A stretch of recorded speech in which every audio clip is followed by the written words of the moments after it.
What What's up, YouTube? It's Scotty Flo here from Power Surge World. Today we're doing pitch analysis of Matthew, and we're comparing him to Tim Lincecum. So I compared you two. Both of you are like skinny guys, but the main difference is Lincecum explodes really, really well, and that's your biggest problem. All right, so I thought you two were good to compare to be compared. So take Lincecum.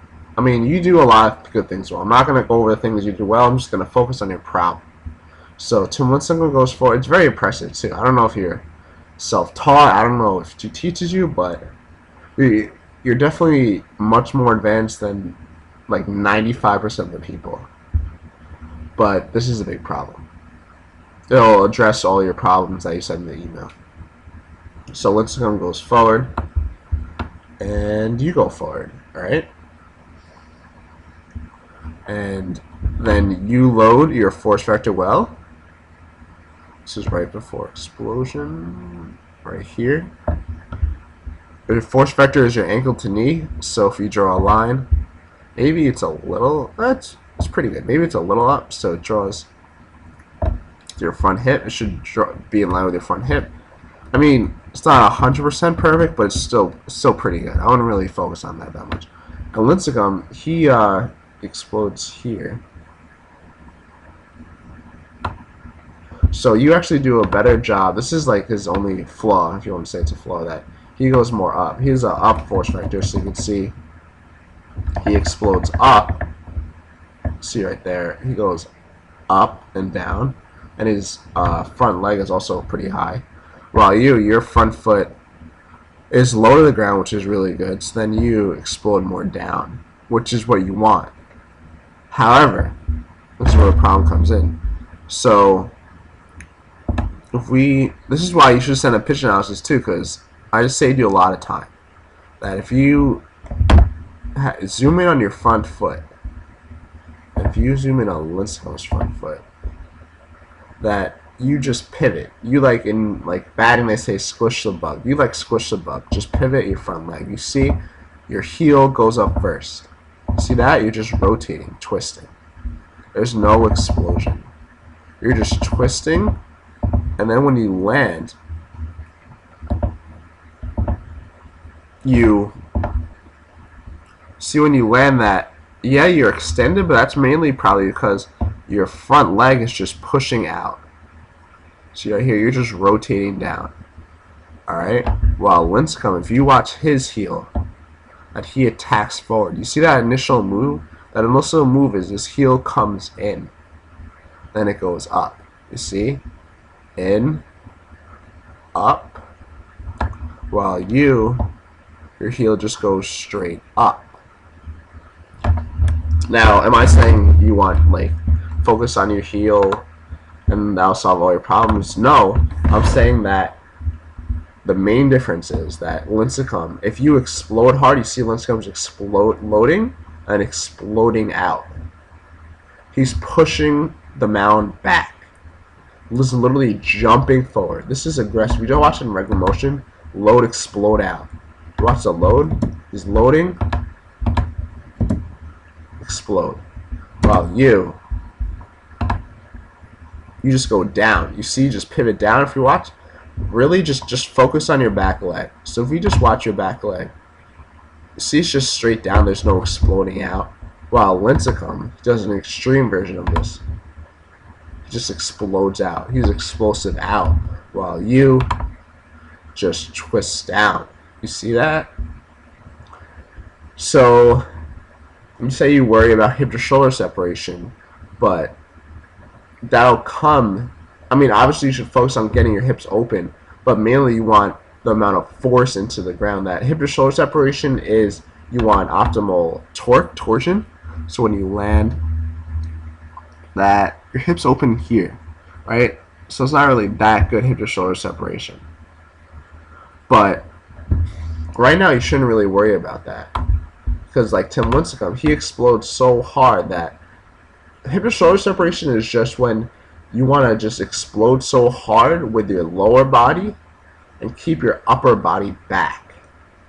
You see, Tim Lincecum is just keeping his upper body back the whole time while exploding open with the lower body.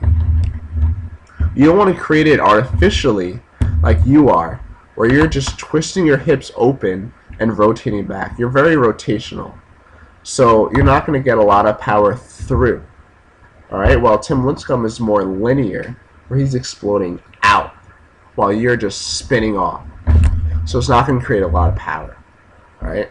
Like, maybe you see a lot of photos, you compare yourself to Major League pitchers, because frame by frame, if we go to the certain checkpoints where you go forward well, you load well, it's pretty good hip to shoulder separation.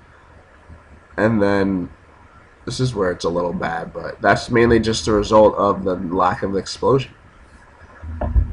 Alright, so like I said, what you want to focus on is you want to load and then explode out. You see he's literally he's bending down and then exploding out. He's extending his knee as hard as he can, while you're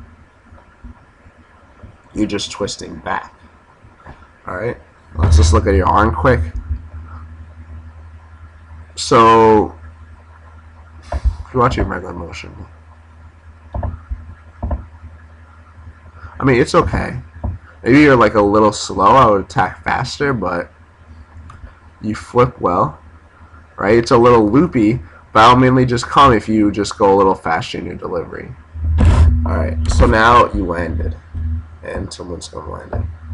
So see, this is your maximal hip to shoulder separation, which is like 5-10 degrees, and Lincecum is probably the best. This is college.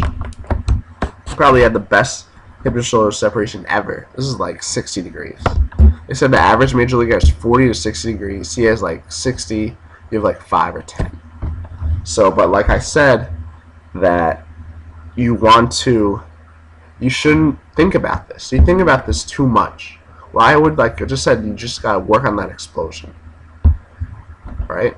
Also, when you focus on coming back, but when your hips are completely open, you're throwing the ball. You see, well, look where your arm is. Your arm is already cocked back, while Lincecum is loaded, perfect position. You want optimal hip to shoulder separation when you land. Hips open, shoulders closed is when you land. That's when you really measure it. Like, you land here, and your hips aren't even open. Like I said, you lack explosion, so you have to wait a little bit and measure it like here. We're already throwing the ball, so you have no power. Also, you could tell that you're not exploding because your chest, we'll zoom in on it, your chest and your chin is ahead of your hip. Now, like I said, these aren't like mechanical flaws. You shouldn't focus. It's hard to see. But you can see in the zoom in photo, you see your chin is ahead of your hip. Well, you don't want to practice this. This will come through the explosion because your hips are not extended. They're not completely extended, but Tim Lincecum, it's a little blurry, yeah, I know, but his chin is behind his hip, right? Because his hips are completely extended. You could see how extended his hips are. You see even his knee. You see your knee is so slightly bent. You're not fully extended with your hips, while his knee is essentially straight. As I said, that's just a lack of explosion. Sorry about that. Alright, so now we're gonna take you, like, you get the point. You're here. Alright, so you're here, you're landed, Tim Lincecum is landed. Now, from this point on, this is just a result of the lack of explosion. That because you didn't explode, you just rotated, like I said, with your back foot, then you can't get through. That Tim Lincecum, he's using his lower body, the power that he generated from his lower body, to get through the pitch. That all that power, or that whole explosion, that it's carrying him through to chest thrust, to pitch release, because he's just riding the wave, the explosion wave. While you have no explosion. So what you have to do is you have to pull your glove. You just pull and you just push your back down. You see you're finishing like hunched over. You're rotating all the way through. I mean, this is good right here, but if we also see, if you look at your elbow, you look at Tim Lincecum's elbow, that this is blurry, but his elbow is back while your elbow is a little forward. Your chest is, you can tell by his chest that your chest is more vertical, while his chest is more forward. That if his hips were a bucket, that the bucket would be leaking over. Alright? So that's, like I said, that's because he exploded through. Now when you release the ball, you're just pulling with your glove side. That's why you finish with your glove side like flying to that's why you finish with your glove side flying to the left. Lincecum, he goes forward, right? You see he's exploding forward, and then he just whips it through, like whatever, just getting into a fielding position. But you see he finishes forward while you finish through. Now, like I said a million times before, do not work on this part of the delivery. It should just be an after effect. This should happen as a result of the explosion. You don't want to go, okay, let me copy this freeze frame, let me copy this freeze frame. I feel that's your biggest problem. Like, I don't know if that's what you do, but that's my prediction. Alright, so that's about it. Yeah, just wrap everything up. You go forward well, get your force vector in line well. You just don't explode. You just go straight down, and then you have no power, so you just whip through. While Lincecum, he goes forward, he explodes out, he has a stiff front leg. You just remember your front leg, but he goes into it while you just spin off it. You can even tell with your front foot that the weight is going to the left. It's bailing to the left. So at your front foot, then you see the weight is to the left right there. You see your knee is like buckling, it's going to the left. While Lincecum, it stays there and it's just straight back. His foot does not move. His ankle does not move, just goes straight back. While you just rotate it, because you're just spinning off, you're just spinning, and you get no power. Also, let me address quick what you said that you want to throw low 3/4. That's a common myth that pitchers actually put their elbow lower. That's not true. It's just pitchers tilt differently. That if we pull up David Price and Justin Verlander, then you see that their elbows are in line with their shoulders. Their elbows is, if you draw a straight line, it's in straight in line with your shoulders. That I'm saying, like, if you look at Pedro Martinez, we're gonna pull that up quick. Where is it? We'll just pull up Tim Lincecum from a front angle.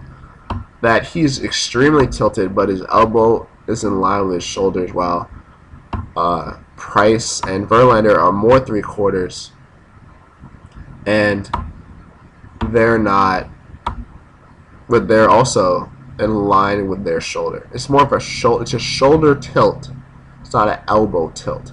Like Lincecum throws over the top, that just is because his shoulders are tilted more, while Verlander and Price, they also throw over the top, but their shoulders just aren't as tilted, so it's not as over the top as Lincecum. Their elbows are the same. You've seen all three pictures. Their elbows are in line with their shoulder angle. Alright? So I wouldn't worry about that. Also, you say you don't throw a lot of strikes. Well, it could be strikes are just consistency with your delivery.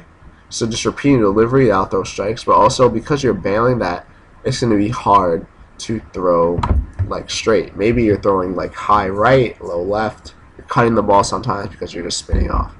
So hope you enjoyed this analysis. Very subtle. You're athletic kid, I could tell. You know what you're doing, but you just have to work on that explosion. And to work on it, we sell a strength and conditioning program at Power Surge World where it just goes over exactly of the explosion. It's pretty cheap. Just pay for it on Power Surge World, and it'll explain exactly what to do to really explode off the mount. All right, it's a skill, and it's also a strength problem. That you're a skinny kid. So is Lincecum. Lincecum threw 90 freshman year in college when he was like 5'9", 130 pounds. It's really a strength to weight though. That you could be a skinny kid, quote unquote, like you don't weigh a lot, but if you have that explosive power, then you'll throw hard. You don't have to gain 100 pounds, but you gain like 10, 15 pounds of muscle, and you explode a lot harder, a lot stronger, then you'll definitely see a velocity increase. So work on this, buy the program, update me on your results. I'm sure you'll do a lot better. Scotty Flow out.